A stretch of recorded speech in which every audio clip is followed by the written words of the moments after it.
اور اپنے مخصوص گڈے مارکیٹ میں لا کے اور اپنی منمانی کر کے تو آپ کو لگے گا کہ آپ کامیاب بنا لیں گے ایک ایونٹ کو. ایونٹس کامیاب ہوتے ہیں لوگوں کی شمولیت کے ساتھ. تو بڑی معذرت کے ساتھ لوگوں کی شمولیت اس بسنت کے اندر ویسی نہیں تھی جیسے ماضی میں ہوتی تھی. ہاں لوگ ایکسائٹڈ تھے, بہت سارے لوگ میرے اپنے دوست, بڑے قریبی دوست, وہ بڑے ایکسائٹڈ تھے. وہ یہ کہہ رہے تھے کہ یار بسنت آئے گی, بڑے عرصے کے بعد آئے گی, دیکھیں گے. لیکن پھر جس طریقے سے چیزوں کو مہنگا کیا گیا, جس طریقے سے بسنت کو کنٹرول کیا گیا, وہ ہر آدمی جو ہے وہ کنٹرول تو نہیں ہوتا کہ جناب آپ نے یہ بار کوڈ ہے, یہ والی یہ چیز ہے.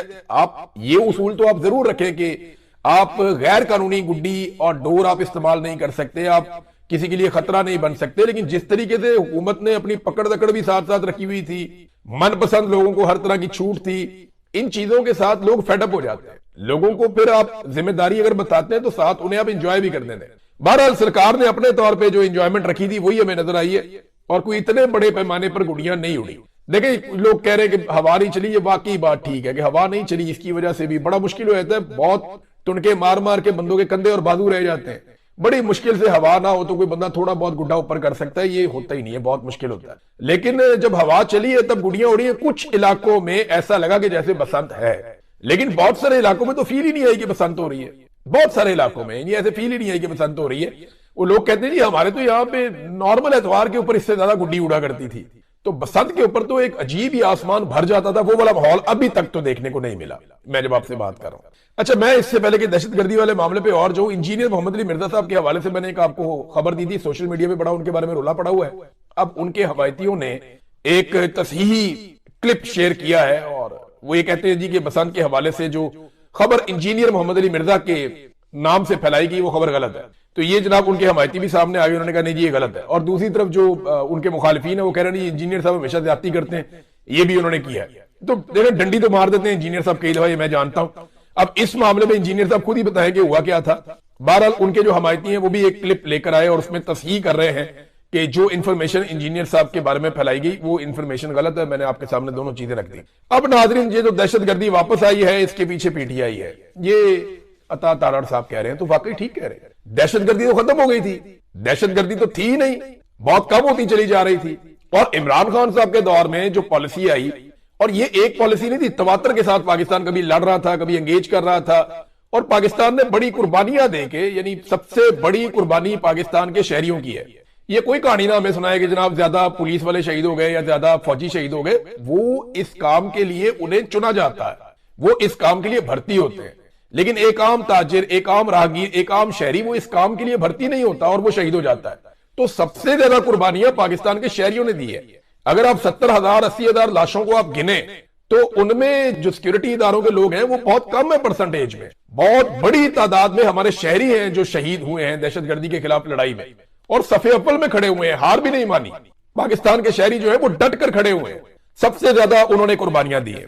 شاکر ایوان صاحب کو بھی رات کے اغوا کر دیا گیا, اس کے بارے میں پہلے میرے پاس انفارمیشن نہیں تھی. شاکر ایوان صاحب جو ہیں وہ بڑے محنتی جرنلسٹ ہیں, میں ان کے ساتھ کچھ انٹرویوز بھی کر چکا ہوں, اور بڑی شاندار طریقے سے اور بڑی ایمانداری کے ساتھ وہ اپنا کام کرتے ہیں. جب پی ایم ایل این بہت مشکلات میں تھی اور اسٹیبلشمنٹ ان کے خلاف ہوتی تھی تو شاکر ایوان صاحب اس دور میں بھی رپورٹنگ کرتے تھے اور وہ خبریں بھی چلا دیتے تھے جو خبریں کوئی اور نہیں چلا سکتا تھا.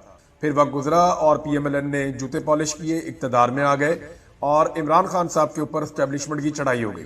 اب شاکر ایوان صاحب جو ہیں وہ دوسری طرف کی کوریج بھی اسی طرح کر رہے ہیں, لیکن پی ایم ایل این کو یہ پسند نہیں ہے, اور اسی وجہ سے اب وہ جن لوگوں کو کل کو کہتے تھے کہ یہ مجاہد ہیں, یہ زبردست رپورٹنگ کر رہے ہیں, ان سے بہتر کوئی صحافی ہو نہیں سکتا, یہ سارے اکٹھے ہو کر مطیع اللہ جان کے گھر پہنچ گئے تھے جب وہ چند گھنٹے کے لیے اغوا ہوئے تھے.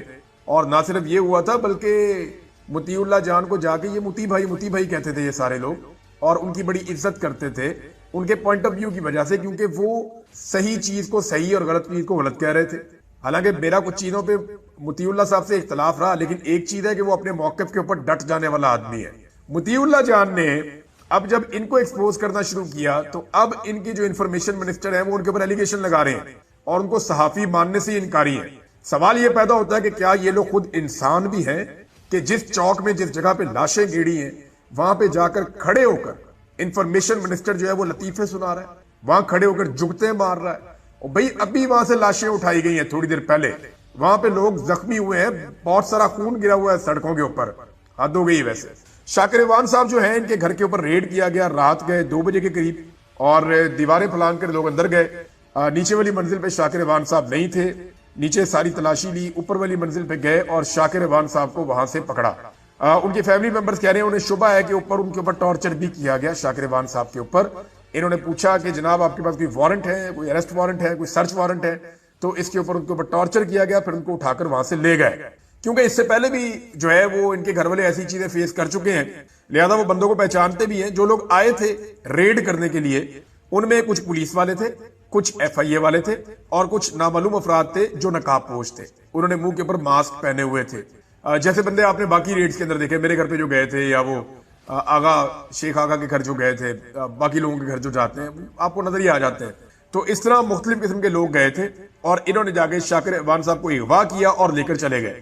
اب ایف آئی اے کہہ رہی ہے ان کے پاس نہیں ہے, پولیس کہہ رہی ہے ان کے پاس نہیں, ہر جگہ پہ پتہ کیا ہے, اور شاکر ایوان صاحب کو مبینہ طور پہ ایجنسیاں اٹھا کر لے گئی ہیں اور ابھی تک ان کو واپس نہیں کیا جا رہا. صرف یہ انفارمیشن آئی ہے کہ ان کو بعد میں ایف آئی اے کے حوالے کر دیا جائے گا اور ایف آئی اے کے ذریعے سے وہ واپس اپنے گھر پہنچ جائیں گے.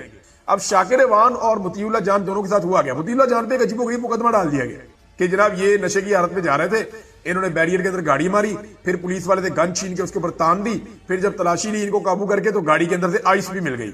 میں نے تو مطیع اللہ جان کو کبھی سگریٹ پیتے ہوئے بھی نہیں دیکھا, حیرت کی بات ہے. ویسے ایسا بھونڈا اور غلیظ مقدمہ درج کیا اور عدالت نے اس کے اوپر 2 دن کا ریمانڈ بھی دے دیا. ثاقب بشیر صاحب ساتھ موجود تھے مطیع اللہ جان کے جب دونوں کو اغوا کیا گیا. پھر ثاقب بشیر صاحب کو 5 منٹ کے بعد چھوڑ دیا گیا, مطیع اللہ جان صاحب کو غائب کر دیا گیا.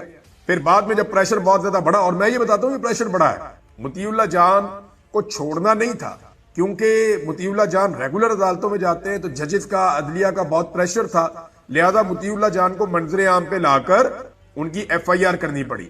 تو یہ پریشر جو ہے وہ میں سارے صحافیوں سے کہوں گا, اور سب سے میری گزارش ہے کہ شاکر ایوان کے لیے بھی اسی طرح آواز اٹھائے. سارے اکٹھے ہو کر لاہور ہائی کورٹ کی چیف جسٹس کے پاس جائیں, انہیں جا کر کہیں جی یہاں پہ وہ کوریج کرنے آتے ہیں, انسانی حقوق کی پامالی ہو رہی ہے, آپ چیف جسٹس ہیں, ہمارا بندہ برآمد کروا کے دیں. وہ جو پولیس والے ساتھ آئے تھے, ایف آئی اے والے آئے تھے, انہیں بلائیں, انہیں کہیں جی ہمارا بندہ واپس کریں. اور اسی طرح جو ہے وہ اسلام آباد کے اندر ہمارے جو دوست سپریم کورٹ میں یا اسلام آباد ہائی کورٹ میں جاتے ہیں وہ بھی وہاں جائیں اور جا کے ججز سے بات کریں, چیف جسٹس آف پاکستان سے بات کریں کہ جناب ہمارے صحافی اغوا ہو رہے ہیں. مطیع اللہ جان کے بارے میں بھی بات کریں اور شاکر ایوان کے بارے میں بھی بات کریں. ایک انوکھی مزاحیہ قسم کی ایف آئی آر جو ہے مطیع اللہ جان صاحب پہ دی. ان دونوں بندوں کا قصور کیا ہے؟ ایک چیز آپ اپنے ذہن میں رکھیں اور سب کو یہ بات سمجھنی پڑے گی کہ ریاست کا یا اداروں کا یا حکومت کا جو اس وقت سب سے کمزور پوائنٹ ہے, جہاں یہ بری طرح پھنس گئے ہیں, وہ یہ ہے کہ انہوں نے ریئل بلٹس چلا دی. 26 تاریخ کی رات کو جو کچھ بھی ہوا وہ ان کے لیے ڈراؤنا خواب بن گیا. انہیں آئیڈیا نہیں تھا کہ یہ معاملات ایسے ایکسپوز ہو جائیں گے. مجھے ایک شاعر ہے, ان کا شعر یاد آ گیا, اقبال عظیم صاحب ان کا نام ہے. انہوں نے ایک دن بڑا زبردست شعر کہا تھا, ایک غزل ہے پوری, اس کے اندر سے ان کا ایک شعر ہے کہ قاتل نے کس صفائی سے دھوئی ہے آستین, قاتل نے کس صفائی سے دھوئی ہے آستین, اس کو خبر نہیں کہ لہو بولتا بھی ہے. تو لہو بولتا ہے جی, آپ لاشیں چھپا نہیں سکتے, آپ خون کے نشان مٹا نہیں سکتے. یہ آپ کے پیچھے آئے گا. بی بی سی نے بڑی زبردست اس کے اوپر ایک ڈاکومنٹری لکھی ہے, لیکن اس کا امپیکٹ بہت گہرا آ رہا ہے, پوری دنیا کے اندر آ رہا ہے. عالمی سطح کے اوپر یہ جو حکمران ہیں اور ان کے ساتھ جڑے ہوئے لوگ ہیں, یہ سارے پھنس گئے ہیں اور ان کو جو ہے وہ ایک مجرم کے طور پہ دیکھا جا رہا ہے, جنہوں نے نہتے عوام کے اوپر اندھا دھند فائرنگ کی ہے. یہ کلیم کیا گیا کہ جناب جو مظاہرین ہیں ان کے پاس بہت سارے ہتھیار تھے, کچھ ہتھیار لا کے سامنے بھی رکھ دیا. آپ کو پتا ہے ہتھیار تو جب مرضی پولیس لا کے سامنے رکھ دیتی ہے, ان کے پاس پڑے رہتے ہیں ہمیشہ, تو ہتھیار لا کے رکھ دیے جناب, یہ ان سے برآمد ہوئے. ایک ویژول ایسا نہیں ہے جہاں پہ یہ لوگ ہتھیار لے کر آ رہے ہیں. پاکستان تحریک انصاف نے باقاعدہ یہ انسٹرکشن دی تھی کہ ہتھیار لے کر کوئی نہیں آئے گا, اور کوئی بھی ہتھیار لے کر نہیں آیا تھا, سوائے کچھ سیکورٹی علی امین گنڈا پور کی جو وزیر اعلیٰ کی ہے یا 1-2 لوگوں کی, اس کے علاوہ اور کسی کے پاس ہتھیار نہیں تھے.